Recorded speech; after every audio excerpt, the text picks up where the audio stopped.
Uno de los temas que ha salido es el predominio del discurso medioambientalista, ¿no? En el caso de que mostraba Laya, pues es bastante evidente, ¿no? Esa imagen idílica, narcotizada, de un paisaje prístino, de montaña, verde, bonito.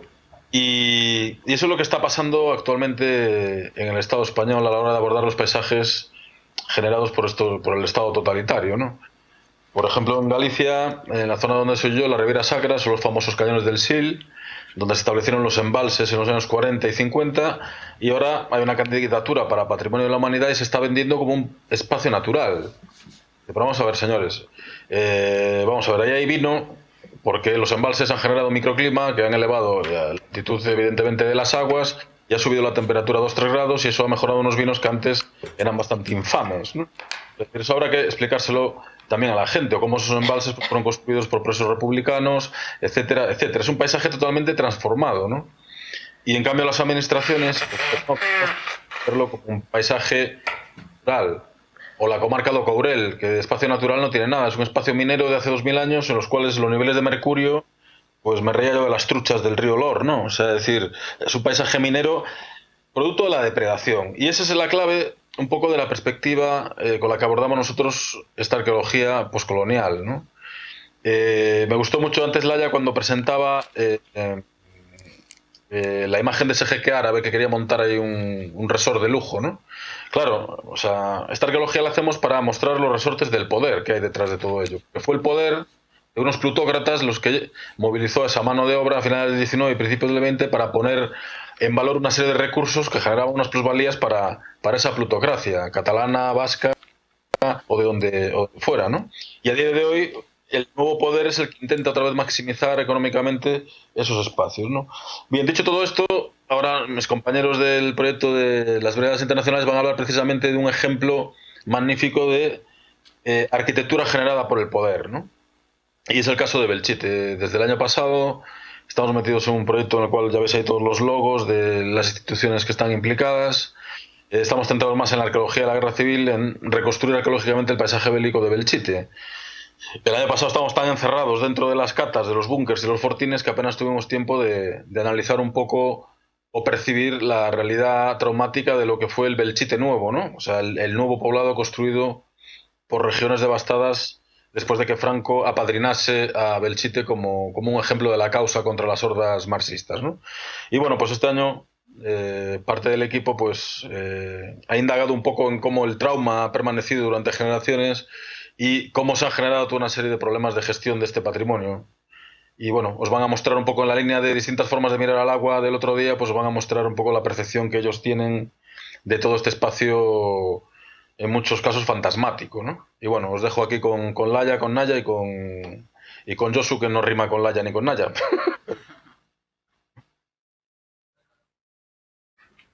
Bueno, pues en primer lugar, Arratsaldeon y eskerrik asko etortzeagatik por aguantar aquí hasta ahora. Queríamos agradecer, bueno, además tener el honor de, bueno, pues poder hablar casi como en nombre de un equipo, porque como ya se ve, firmamos en nombre de su International Brigades Archaeology Project, que tiene un montón de sellos, por lo tanto sé que hay mucha gente detrás y nada, hacemos de portavoces simplemente para plantear una serie de reflexiones de, ya que pasamos bastantes días en una comunidad como es la de Belchite y demás, qué clase de reflexiones, qué ideas hemos podido sacar. Por lo tanto, más que querer presentar unas conclusiones cerradas sobre un tema, simplemente eso, pues como alguien cuando cuenta un viaje y hace un relato de viajes, pues algo parecido. Ver en este viaje que hemos tenido el placer de poder disfrutar, qué clase de ideas, qué clase de reflejos, de destellos de una realidad hemos podido captar y cuánto nos hemos perdido y cuánto podemos aprender todavía. Así que, bueno, para empezar, vamos a situar Belchite en la provincia de Zaragoza. Bueno, en la península ibérica, está en la zona de, bueno, de la región se llama Campo de Belchite, al sur de Zaragoza. Es una zona, como veis, bastante árida, ya de por sí ya el Google Earth no engaña. Es una zona eso, muy amplia, muy árida y, bueno, Belchite, como ya veremos, aquí ya hay dos núcleos y es un poco lo que ya en torno a lo que va a rotar todo. Por lo tanto, hay veces que plantearemos la duda de hablar de Belchite o Belchites, en plural. Pero bueno, presentaremos el proyecto porque ya que hablamos en nombre del proyecto, pues lo hacemos de esta forma. El International Brigades Archaeology Project, bueno, este año su campaña fue en septiembre de 2015. Era su segunda campaña, el año pasado ya desarrollamos una serie de trabajos y como el propio nombre indica, bueno, pues uno de los objetivos es rastrear la materialidad generada pues, por la guerra civil en el frente de Aragón, concretamente en la zona de Belchite, y sobre todo intentar rastrear el paso de las brigadas internacionales por este lugar. Así es como, pues, excavando estructuras, documentando los hallazgos y haciendo un trabajo arqueológico como en cualquier otro campo, pues procuramos descubrir qué historias hay detrás y qué sucesos y cómo esas personas lo vivieron. En cuanto a la campaña del año pasado, de 2014, ya por fin hay un informe completo que está disponible en Internet. Es muy recomendable, fácil de leer, es muy entretenido, tiene muchos dibujitos. Yo lo recomiendo especialmente, para así, si alguien quiere verlo algo mejor, pues que lo pueda disfrutar. Las zonas de actuación, sobre todo eso, más que... O sea, está la localidad de Belchite, pero luego también está la zona de Mediana de Aragón, que, como veremos, fue una zona de frente muy activa y, por lo tanto, nos daba bastante juego de cara a investigar la materialidad, el paisaje de guerra y otro tipo de cuestiones que arqueológicamente pueden ser muy interesantes. La campaña de 2015, bueno, pues sobre todo se ha basado en la excavación de posiciones de guerra desde un fortín que cariñosamente llamamos Fortín Mudéjar por la disposición del ladrillo muy al estilo de los palacios renacentistas aragoneses, hasta una serie de trincheras, unas letrinas de un seminario y bueno, luego a esto unió también las prospecciones en Mediana, que como ya hemos dicho, pues bueno, fue una zona de frente caliente muy interesante. Y para intentar descubrir qué hablamos cuando hablamos de paisaje de guerra. Para más información es muy recomendable el blog de Guerra en la Universidad de Arqueología de la Guerra Civil Española, que se puso en marcha ya hace varios años cuando empezó un poco vamos a decir, movimiento de Arqueología de la Guerra Civil, con gente como Alfredo González Rival, Sur Sayán, Carlos Marín, Muros, etc. La lista, por suerte, cada vez es más amplia y con gente más variada, y es un placer. Y en este blog se hace casi un seguimiento minuto a minuto de cada campaña y ahora, por ejemplo, se está empezando a sacar conclusiones de qué se ha excavado y la verdad que es muy recomendable. Es un blog muy interesante y, bueno, un buen ejemplo de cómo intentar llegar a través de las redes sociales. Pero claro, ¿por qué excavar en Belchite? ¿Por qué ir a trabajar a Belchite? Ya hemos visto que por lo menos para ver bosque no va a ser. Así que en Belchite, bueno, antes de 1936 es un pueblo de alrededor de unos 4.000 habitantes, que ya de por sí tiene un patrimonio histórico-artístico rico, variado, estaba protegido. Es una localidad muy importante. En las elecciones, o sea, en verano del 36 tenía un alcalde socialista y en julio del 36, con la sublevación, los falangistas toman el control del pueblo y entonces empieza una fase de represión caliente, al igual que se puede ver en Navarra o en tantos otros lugares en los que, bueno, empiezan las sacas, fusilamientos, etcétera. Es entonces cuando se estabiliza el frente, y el frente se estabiliza aquí, en la zona del campo de Belchite. Belchite queda en zona franquista, pero apenas unos kilómetros hay pueblos como Lécera o posiciones como el Mojón del Lobo que quedan en manos republicanas. Entonces empieza un proceso de fortificación de posiciones y precisamente una cosa que sí que excavamos son esas zonas fortificadas, trincheras, fortines, etcétera. La parte más dura y lo que marca la historia de Belchite es la batalla de Belchite, que es del 24 de agosto al 6 de septiembre del 37. Entra dentro de un proceso militar más amplio que se llama la Ofensiva de Zaragoza, pero bueno, lo que nos interesa es ver cómo los republicanos, en su avance hacia Zaragoza, encontraron en Belchite una feroz resistencia por parte de una guarnición de casi 6.000 soldados, entre ellos requetés, falangistas y soldados del ejército español. Una batalla que fue muy larga, muy sangrienta, que arqueológicamente es hasta duro de ver, y con resultado de 5.000 bajas y 2.400 prisioneros.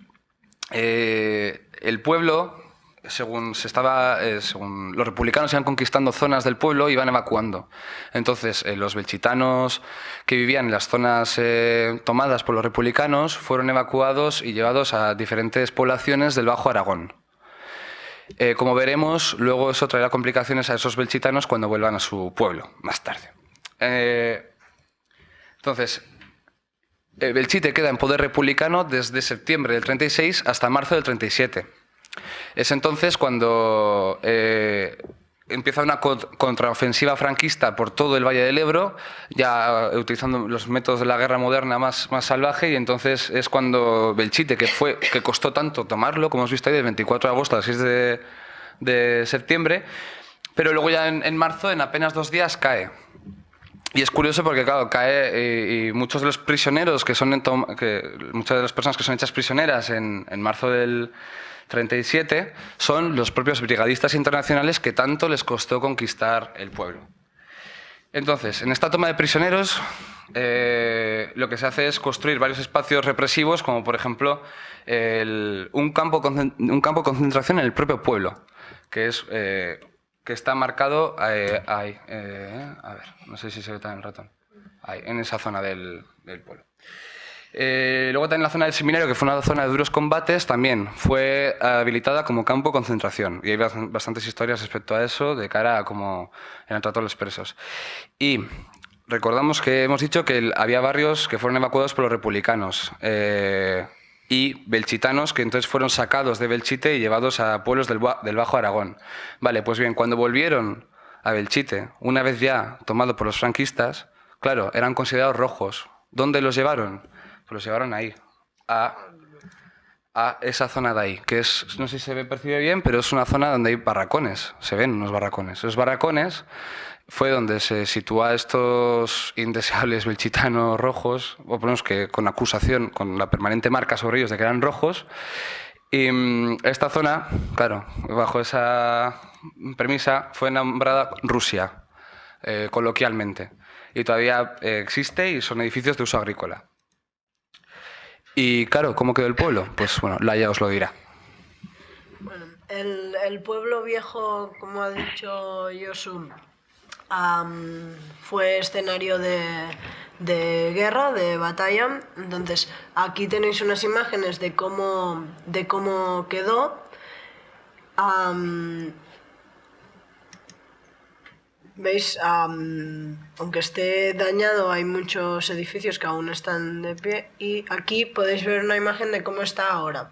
Esto se debe a una destrucción controlada de los restos y que no impidieron que la gente viviera allí hasta los años 60, mientras se iba desalojando la gente y resituándolos en el pueblo nuevo.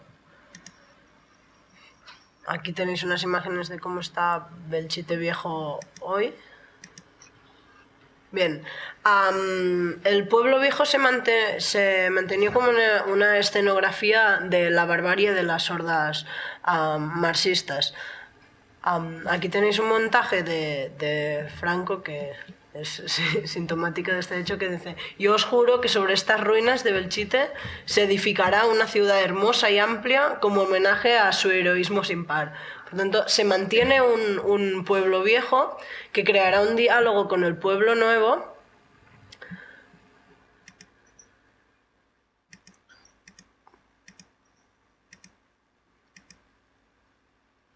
un diálogo entre estos dos Belchites. El Belchite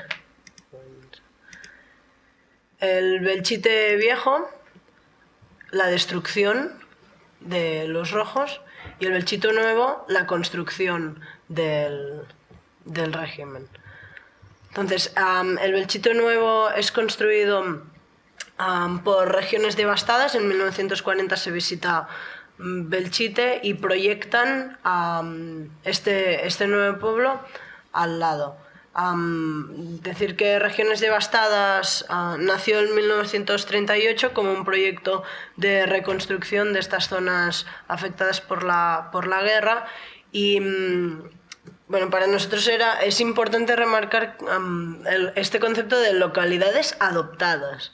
O sea, el régimen franquista adopta estas localidades y las reconstruye.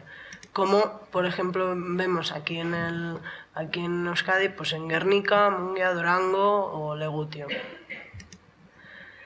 El Belchite Nuevo tiene un proyecto urbanístico racional, pero que contrasta con un regionalismo en la factura de las casas. Es decir, estas casas buscan una reproducción de un aspecto tradicional regional de la zona, mientras que el urbanismo está reproduciendo unos nuevos modelos.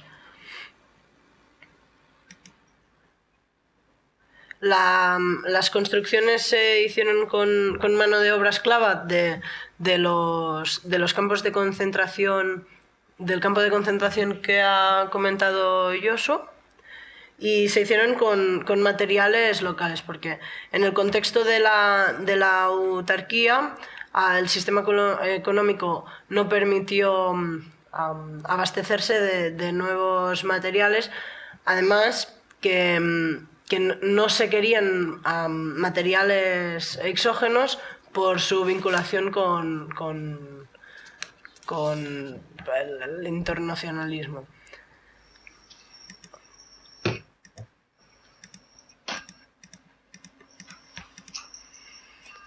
Y aquí tenéis una imagen de Belchite Nuevo hoy en día como icono de victoria, salvación y de reconstrucción. Estas dos corrientes arquitectónicas que vemos en Belchite Nuevo, primero la historicista monumental, que se encuentra en los espacios más simbólicos importantes del pueblo, la iglesia y el ayuntamiento. En cambio, el modelo arquitectónico en las casas es el modelo populista tradicional, que busca eso, la reproducción de modelos regionales. Aquí unas imágenes de las casas. Vale. Bien, pues si hemos hablado de la arqueología ya en el campo de batalla, de lo que sería la arqueología de la arquitectura, ahora vamos a hablar un poco de la arqueología social, ¿no? Que realmente es el objetivo que tiene, ¿no? Trasladar todo esto a la sociedad y que tenga un impacto real en la gente que habita Belchite, ¿no? Entonces, bueno, pues se hizo una presentación, como veis arriba, en el pueblo, que fue presentado, y es muy curioso cómo dentro del pueblo, aquí tenéis justo el cartel de la exposición junto a un cartel de toros al lado de uno de fútbol, ¿no? Entonces, ¿cómo se queda la presentación como una actividad más dentro de lo que es Belchite? Luego, sí que... No, un momentito, atrás. Este señor que vemos en la fotografía es una de las personas con las que estuvo muy en contacto el proyecto, es Aurelio. En general sí que hay que decir que con todas las personas con las que estuvo trabajando el proyecto son personas de ideología más de izquierdas que de derecha. Parece que el trauma o el silencio se perpetúa más en un lado que en el otro, ¿no? Y fue súper curioso porque, bueno, vinieron a Belchite el grupo de arqueología del punto de vista, y con él, bueno, estábamos un momento enseñando fotografías, no sé si conocéis un poco el proyecto, cómo va, pero al fin y al cabo es reconstruir un espacio a través de una imagen de la época en el presente. Entonces estaba él viendo las fotos y en un momento señaló y dijo, pues esta es mi casa, ¿no? Entonces, como a través de este proyecto llegamos a la sociedad y él pudo encontrar su casa, ahora quiere dibujar un cuadro sobre su vivienda, y fue bastante impactante. Luego sí que queremos hablar un poco de la doble cara con la que nos encontramos en Belchite, ¿no? Por una parte era ese recogimiento que recibimos, ¿no? Por parte de todos los camareros, la gente del pueblo, los del hotel, ¿no? En general. Pero al mismo tiempo hubo como esa cara B, que fue la del desahucio. En un momento muy concreto, el ayuntamiento, por decisión propia, decidió que el equipo técnico que se encontraba en un piso que había cedido por el ayuntamiento, pues se tendrían que marchar. Entonces nos encontramos un poco con esa arqueología traumática o conflictiva. Y luego sí que queríamos mencionar, y esto es un poco lo que estuvimos trabajando, sería el tema de las peñas como una expresión terapéutica. Las peñas son unos locales o centros que están situados entre el Belchite Viejo y el Belchite Nuevo. Dan un terreno que en sí parte es ilegal, otra parte pertenece al ayuntamiento. Y aquí pues se juntan prácticamente todos los jóvenes en grupos que se llaman ¿no? Mira, aquí se ve claramente. Ahí estarían localizadas todas las peñas. Y estas son un poco algunas de ellas que tienen, o sea, realmente nos hablan de bueno, pues una forma de comunidad, ¿no? Una nueva forma de relacionarse entre ellos. Lo que es curioso de todo esto es, uno, la situación en la que se encuentran, que es de cara entre el Belchite Viejo y el Belchite Nuevo, situados algunos encima de fortines de la guerra civil. Entonces, aquí ya no sabemos si estamos hablando de si es terapéutico, es traumático, la gente reconoce estos elementos o lo están queriendo olvidar, se quiere hacer un trabajo, ¿no?, con la memoria de ese pueblo. Entonces, cómo estas peñas nos hablan más que de un espacio lúdico, sino de un conflicto que se perpetúa un poco en el pueblo y en la sociedad. Otra de las cosas muy curiosas es el icono de la oficina de turismo, que es Belchite, espacio para la paz, ¿no? Como un espacio de guerra se convierte en un espacio para la paz. Y otra de las como respuestas que se ve en el pueblo, o reacciones, es la identificación con el modelo arquitectónico impuesto, ¿no? Se ve como las nuevas construcciones, las nuevas viviendas, no buscan asemejarse a las construidas durante la dictadura. Sí que es verdad que hay algunos pueblos, en otros casos en Navarra, por ejemplo, en el que sí que se ve que, por ejemplo, se intentan asemejarse, el caso de Garbarderal, ¿sí? Intentan asemejarse un poco a las nuevas arquitecturas con la arquitectura tradicional. Pero, sin embargo, en Rada se ve como que hay un rechazo total y que las nuevas construcciones no tienen nada que ver con las que se hicieron en la época, ¿no? Como respuesta a algo que no queremos aceptar o que no se quiere aceptar. Y se rechaza. Entonces, por último, sí que queríamos agradecer un poco a los asistentes que estáis aquí, os habéis quedado, a toda la gente que hizo posible este proyecto y a los voluntarios internacionales que vinieron desde allá, artistas que estuvieron documentando todo, fotógrafos, periodistas, antropólogos, contables, estudiantes varias, arqueólogas, freelance, bomberos, auxiliares de vuelo, bueno, toda la gente que participó, también en especial a una belchitana que nos ha apoyado un montón en todo este proyecto, nos ha dado imágenes, nos ha dado, bueno, fuentes y eso, y un poco, este es el equipo y nada, que muchas gracias por habernos escuchado. Y si tenéis alguna pregunta, pues a ver si podemos responderla. ¿Alguna pregunta, por favor?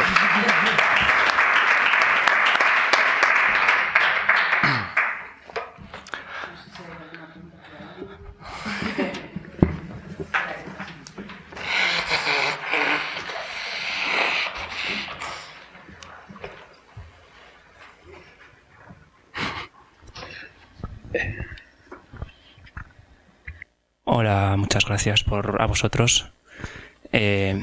Hoy voy a ser buena persona, Josu.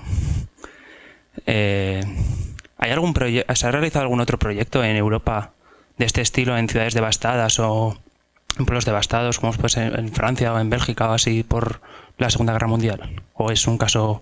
Es decir, no hay más casos como Belchite en Europa? ¿Es un caso único? Gracias.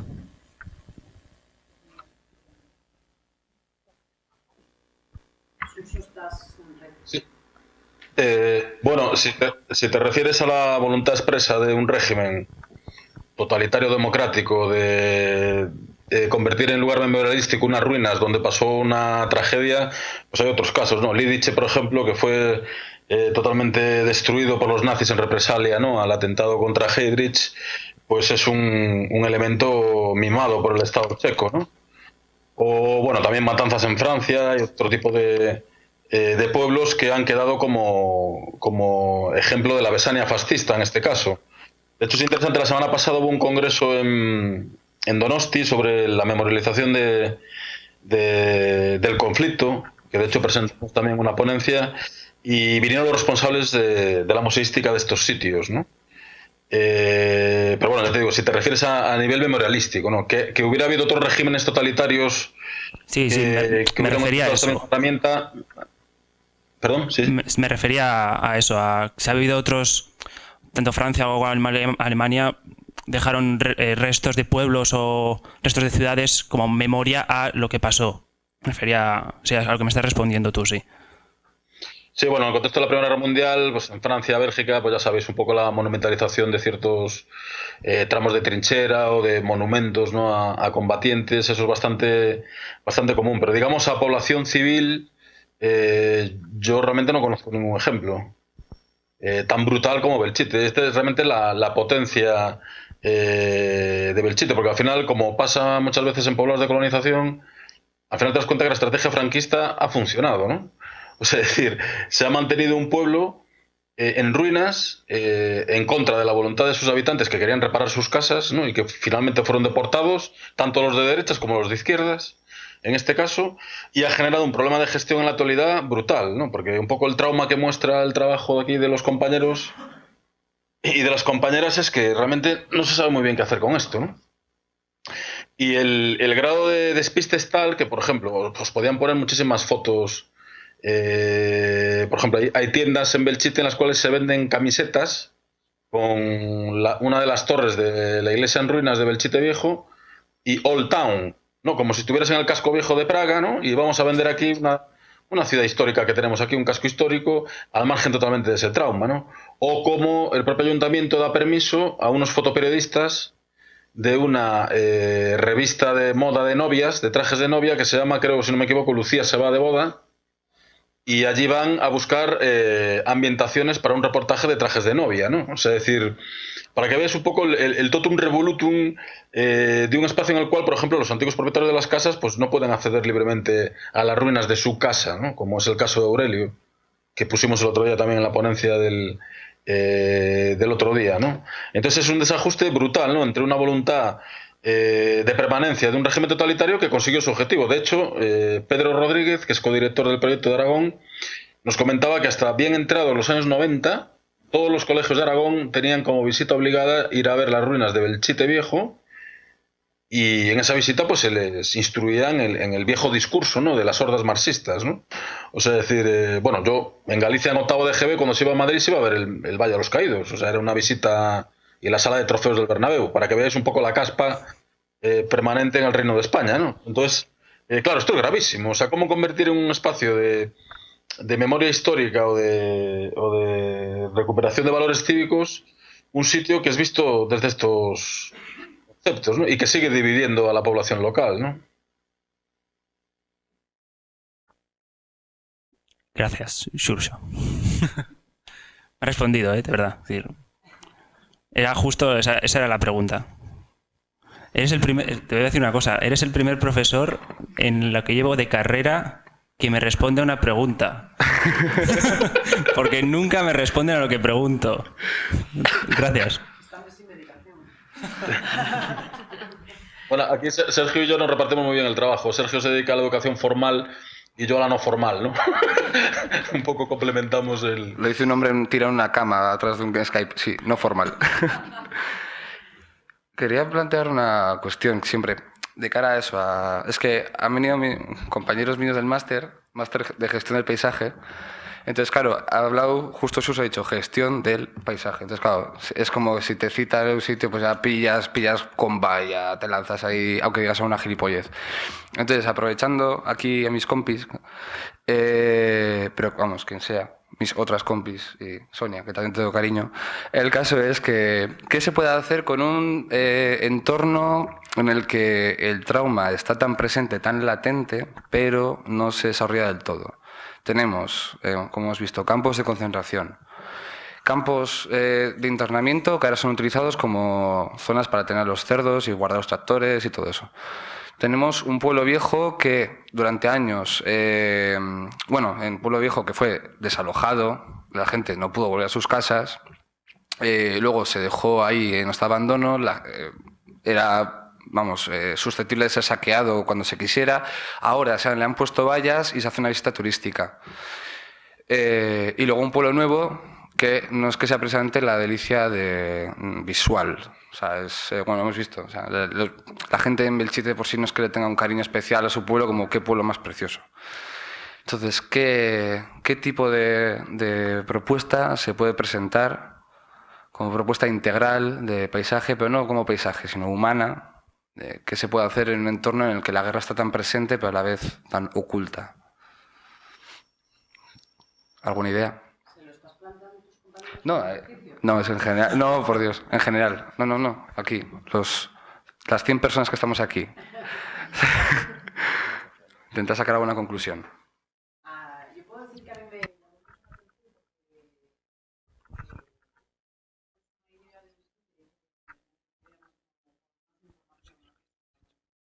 Pero aún así... Y a mí me llama mucho la atención,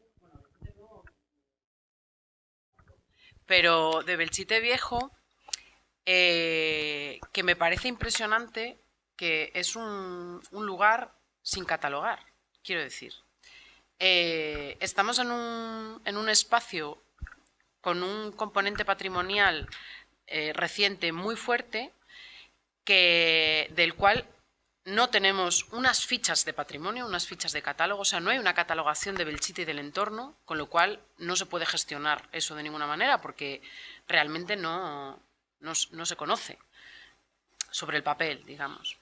Y al mismo tiempo, lo mismo ocurre con Belchite Viejo. O sea, yo entré en Belchite Viejo, yo de formación inicial soy historiadora del arte, y entré en Belchite Viejo, aluciné con los edificios civiles, pero con los edificios públicos, las iglesias. Hay unas iglesias que son espectaculares, que a nivel patrimonial tienen el valor que la tradición patrimonial dice en este país, lo que es valioso y no, que dentro de eso, o sea, yo no sé cómo no hay gente haciendo tesis sobre determinadas iglesias en Belchite, porque es una pasada. Y eso, como está dentro de ese contexto, pues funciona de la misma manera. Entonces, como labor inicial para mí en Belchite y en el entorno es que hace falta un catálogo, pero ya un inventario, o sea, es fundamental. Evidentemente, el catálogo que a lo mejor nosotros podemos tener en mente incluye etnografía, arquitectura, no sé, un patrimonio que normalmente no está incluido en los catálogos, que es el del siglo XX, etcétera, etcétera. Pero todo eso habría que incluirlo. Entonces, yo creo que es el primer paso a la gestión de un espacio. Porque, de hecho, como ocurre con cualquier noticia y cualquier información, o sea, lo del teléfono de roto, de que las cosas te van llegando, te llegan y al final tú estás ahí que no sabes muy bien ni qué pasa, yo creo que ocurre en Belchite, ¿no? Que la gente del Belchite nuevo no valora nada del Belchite viejo, o hay gente que no valora nada porque ya va todo en el mismo saco. Entonces a mí me dijeron a mí y entonces no se ha parado a lo mejor a reflexionar sobre el valor que tiene todo aquello, ¿no? No sé, tengo un poco esa sensación como de, pero esta gente no está viendo lo que hay aquí, que más allá de la destrucción, del periodo de guerra, etcétera, etcétera, que es fundamental, claro. Yo creo que sí que la identificación primero podría ser lo más importante para... El otro día hablábamos, pero ellos sabrán que esto es un fuerte... O sea, lo han normalizado tanto que igual ni lo identifican, porque está aquí, al lado de donde salen de fiesta las peñas. Entonces nos planteábamos, ¿lo identifican? ¿No lo identifican? Si lo identifican, le dan una connotación, sí, no, cuál, y para nosotros era un poco primero identificar qué es lo que tienen, connotar, dotar de contenido histórico las estructuras que tienen, y entonces se podría gestionar con la el problema es que no está identificada gran parte, o cuando fuimos a la visita del pueblo viejo, no sé, te queda una historia muy bonita, pero no ves el contenido, no ves la relación. Sí, es que realmente yo creo que pasa un poco como pasó durante un tiempo con el patrimonio etnográfico en este país, ¿no? O sea, la gente lo tenía tan a mano y lo había usado casi hasta antes de ayer que no lo entendían como patrimonio.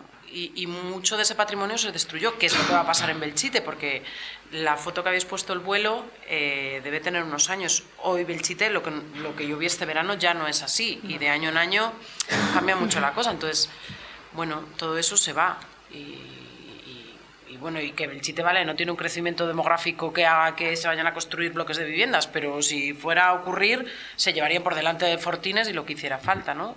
Sin haber sido identificados previamente y sin tener unos criterios para ver cómo conservar o qué no. Pedían la palabra ahí al fondo. Sí. No, es igual. Sí, es que hace falta para grabar.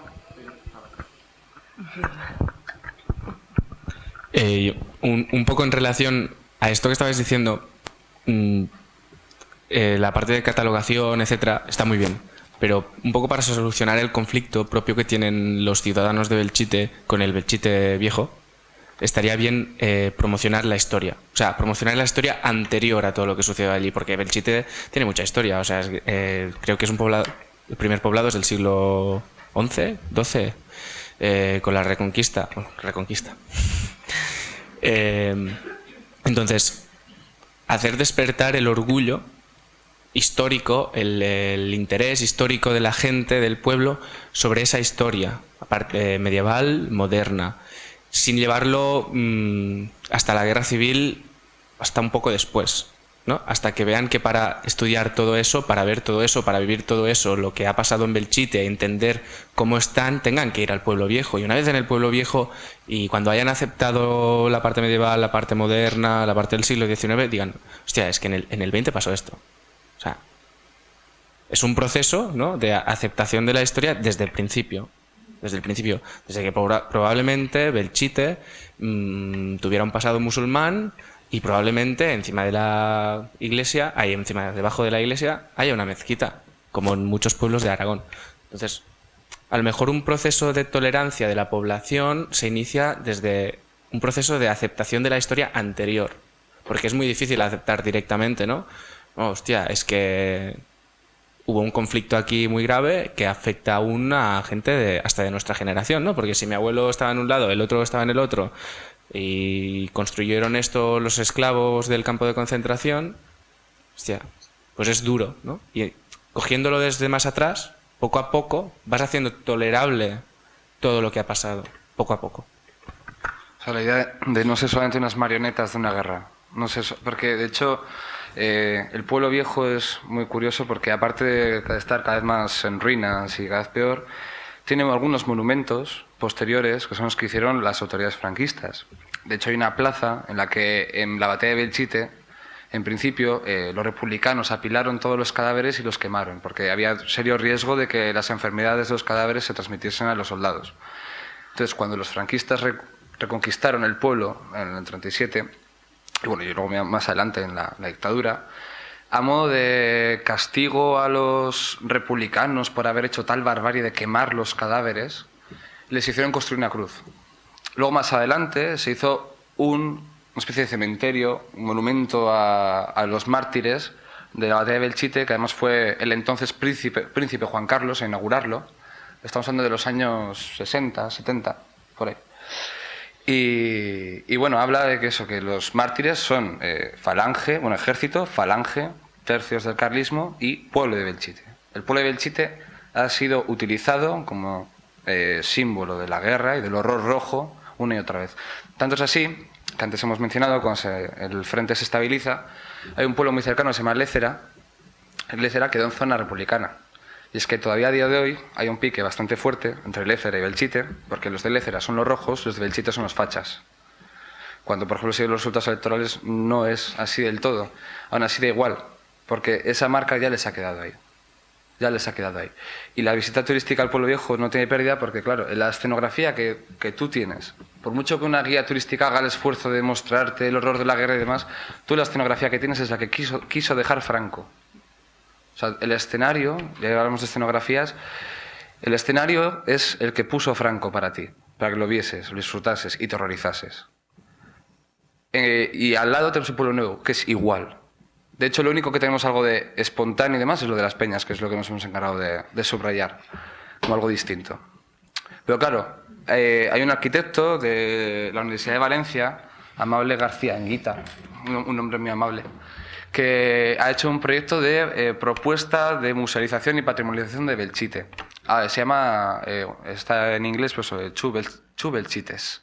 Entonces, habla de eso, hace un trabajo increíble de catalogación de todos los edificios y demás. Bueno, catalogación, ponemos unas tipologías y demás, la visita.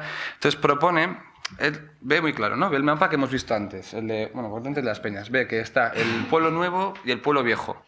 Y en medio, esa zona, marcada en azul, él la llama No Man's Land. Entonces, el No Man's Land son esos terrenos del ayuntamiento gestionados por algo muy, muy heterodoxo que se llama Interpeñas, que es lo que regula todas las peñas festivas, y que, claro, son edificios ilegales. Todos son edificios ilegales, pero son los que los disfrutan las 50 y pico peñas que hay en Belchite. Entonces, su propuesta es, claro, yo no sé hasta qué punto aquí se junta la ingenuidad o la buena intención, o yo qué sé qué, pero bueno, ahí está la propuesta, que es a valorar, es sobre estas ruinas edificar a Belchite, pues bueno, sobre estas peñas edificar todo el proyecto de musealización muy moderno, vamos tomando en cuenta diferentes proyectos que se han hecho en Europa, edificar ahí todo el museo que explique los dos Belchites, los dos Aragones divididos por el frente y demás. El análisis está muy bien. O sea, Amable García Anguita hace un análisis fantástico del paisaje, pero igual la propuesta carece un poco de la sensibilidad que te da pues el convivir ahí, bueno, el emborracharte ahí. O sea, la idea de que el ver que esas zonas son es algo que puede ayudar a unir al pueblo. Entonces, un edificio moderno puede quedar muy bonito, pero hasta qué punto no acaba con la tradición. Pero claro, dejarlo tal cual, dejar el trauma tal cual, ¿eso ayuda? ¿Eso sería bueno o no? No sé, yo creo que es algo que hay que plantearse. Porque todas las sociedades tienen sus traumas. A veces se les echa tierra y a veces se las zanja de una sola forma. Aquí se zanjó con el proyecto franquista. ¿Qué se puede proponer? Esa era la idea. Lo que comenta Josu es un poco la clave de todo esto, ¿no? O sea, es decir, no se sabe qué hacer con esto porque vivimos una sociedad anormal, ¿no? O sea, hay una normalidad democrática en cuanto al olvido y la memoria de la guerra civil, ¿no? Entonces esto es como el Valle de los Caídos, ¿no? O sea, no sabemos qué hacer con él, ¿no? Y ya voy acabando. Hay tres problemas fundamentales. Primero es el problema del discurso, lo que decía Josu de la visita guiada, que la señora, la vecina, pues lo hace muy bien, supongo que contará lo que le mandan contar, pero es un discurso, bueno, aparte de ser el típico discurso de esto fue una guerra entre hermanos, tenemos que aprender del pasado, y entonces es un discurso totalmente aséptico, ¿no? Se llega a decir que, por ejemplo, en Belchite había la tradición de que las casas se pintaban de azul para que no entraran las brujas, bueno, un poco chascarrillos, a lo largo de un itinerario totalmente brutal, ¿no? En el cual el discurso no se corresponde para nada con lo que estás viendo, ¿no? Después Sonia planteaba otra cuestión fundamental, que es el problema de la gestión patrimonial de este espacio, ¿no? Un ejemplo, un pequeño detalle, nosotros no nos han dado permiso para intervenir arqueológicamente dentro del Belchite Viejo, ¿no? O sea, estamos en un proyecto vertebrado a partir de Belchite y las veredas internacionales y la administración no nos deja intervenir dentro de Belchite Viejo, ¿no? Que es el meollo de la cuestión, ¿no? Entonces tenemos que montar estos subterfugios de excavar trincheras, frentes de guerra en el entorno, etcétera, etcétera, ¿no? Y esto es impresionante, por ejemplo, un poco en la línea de la arqueología del desenfreno, ¿no? Que presentaron Teje y Josu en Lisboa. Queríamos excavar un antiguo cabaret que había en la plaza principal del pueblo y que fue bombardeado durante la guerra civil, una zona que se conserva muy bien, un solar. Bien, por la administración, que desconoce absolutamente, como decía Sonia, porque no tienen ni fichas de catalogación de lo que hay allí, nos pusieron impedimentos utilizando como excusa la seguridad y la higiene. O sea, pero si no tenéis ni idea de cómo están los paramentos ni conocéis la zona, ¿no? Entonces, a nosotros no nos dan permiso, pero hace 2-3 meses pues se hizo una especie de traída de aguas interna en la cual se levantaron fosas de requetés de carlistas que fueron enterrados al lado de una de las iglesias, ¿no? Y se hicieron agujeros sin control, sin ningún tipo de control arqueológico, ¿no? Entonces, este es el gran problema de gestión patrimonial de Belchite. Y después está la política, y con esto acabamos. Por eso es tan importante la identidad, la memoria y el patrimonio de la guerra civil. Y es que, claro, tiene un poder simbólico enorme, es un fetiche, ¿no? Entonces, bueno, la administración aragonesa en este caso, y esto pasa en cualquier comunidad autónoma del Estado, yo creo que están esperando el momento de que cuando se intervenga ahí lo haga un equipo de Aragón, que es quien lo tiene que hacer, ¿no? Entonces, claro, imaginaos, muchísima gente se le pusieron los pelos como escarpias cuando en la prensa leen que la Universidad del País Vasco, ¿no? Viene a excavar a Belchite, ¿no? Que estos rojos separatistas vascos y encima alguna catalana infiltrada vienen a hacer arqueología en Belchite, ¿no? Esto hay que plantearlo en estos términos, ¿no? O sea, es decir, hay toda una cantidad de problemas de fondo impresionante, ¿no? O sea, y acabo con esto, al director del proyecto, Alfredo, aparcó el coche, había una tertulia de viejunos, ¿no? De octogenarios, y cuando sale del coche y va a cerrar el coche, uno de los señores pues levanta la voz y para que le escuche a Alfredo y dice: hoy celebramos el día que superamos el cerco de Belchite, ¿no? O sea, un poco el discurso franquista, ¿no? Hoy celebramos que hubo un momento que llegamos a superar el cerco republicano. Claro, ese señor que buscaba con eso, pues está mostrando algo que se ve clarísimamente. Nosotros hemos trabajado en muchas zonas que han sido frente de guerra, que han cambiado de manos en distintas zonas del Estado. Y el trauma es brutal, ¿no? Hasta el punto de que hay barrios de derechas y barrios de izquierdas. Estoy hablando de la Montaña de León, de Extremadura, de muchísimas zonas. ¿Qué pasa en Belchite? Que en Belchite se junta el frente de guerra, el cambio de manos en el frente, y después que se hubiera convertido en símbolo del franquismo y que se convirtiera también en un modelo de la exclusión social generada por el régimen, y se construye también el pueblo nuevo. Entonces se junta todo, la mentalidad del colono con el trauma de la guerra civil, ¿no? Entonces, claro, se ha llegado a una identificación en la cual si hay arqueólogos y arqueólogas en Belchite es porque son rojos, ¿no? Y quieren ganar la guerra que no ganaron. O sea, eso sí que se ve en el ambiente un poco de esta parte de la ciudadanía que sigue manejando esta ideología colona de Franco. Al acabar la guerra nos hizo una pregunta: belchitanos, ¿qué queréis? ¿Pueblo o agua? Y elegimos pueblo, ¿no? Así te lo cuentan, ¿no? Es todo este tema mítico de origen, de genealogía de una ciudad, ¿no? Que se lo debe todo al caudillo. Es un poco lo de los colonos del caudillo del otro día, del documental. Pues tal cual, hay un porcentaje elevado de la población de Belchite que sigue manejando esas coordenadas mentales, ¿no? Entonces, así es muy difícil. Pero bueno, también existe gente que, aunque ha vivido eso y está encantada de haber tenido una casa con agua corriente y demás, piden que se siga trabajando y que se conozca Belchite de verdad, lo que hay, lo que había, lo que fue, etcétera, etcétera. Entonces, bueno, como yo en estas cosas intento ser aséptica y yo me dedico al patrimonio, y el patrimonio creo que tiene todo el derecho a ser dignificado, sea el que sea, ¿no? Entonces, bueno, creo que ahí está un poco el punto de partida. Luego lo que se puede hacer ya, no sé. Bueno, clausuras, jornadas, seminarios.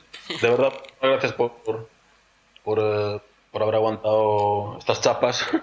Pero bueno, lo interesante es que esto queda grabado y bueno, pues van a ser lecciones útiles también para la gente que se quiere acercar a estas temáticas que, como decía Laia antes, ¿no? Que ella en la carrera no había estudiado nada de arqueología del espacio doméstico, ni arqueología del pasado contemporáneo. Pues es cierto, ¿no? Parece que estas nuevas generaciones de arqueólogos y arqueólogas en España pues están tirando por temas bastante novedosos y que marcan la gestión de nuestros entornos construidos y vividos. Hablemos del barrio de Coronación, de Zaramaga, de Recaleor o de cómo gestionar Belchite Viejo, ¿no?